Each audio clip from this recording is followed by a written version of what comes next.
নমস্কার। স্বপ্না বিশ্বাস। ঠিকভাবে বাঁচা। আমাদের বাঁচতে গেলে আমাদের টাকার দরকার, স্বাস্থ্যের দরকার, আর একটা বলিষ্ঠ চরিত্রের দরকার।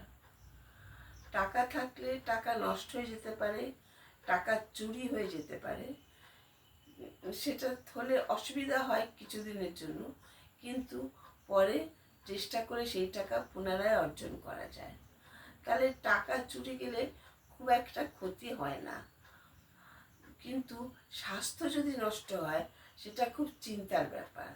কারণ টাকা আছে অথচ স্বাস্থ্য নেই, সেই বিছানায় পড়ে আছে, তাহলে সে বাঁচার আনন্দ পাবে না, তার জীবনটাই বৃথা হয়ে যাবে।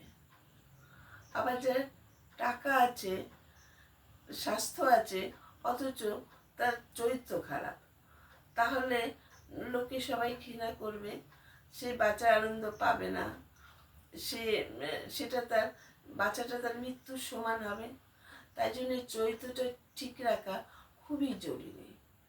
তাহলে ঠিকভাবে বাঁচতে গেলে টাকার দরকার যেমন, স্বাস্থ্যের দরকার তেমন, বৈশের চরিত্রেরও দরকার।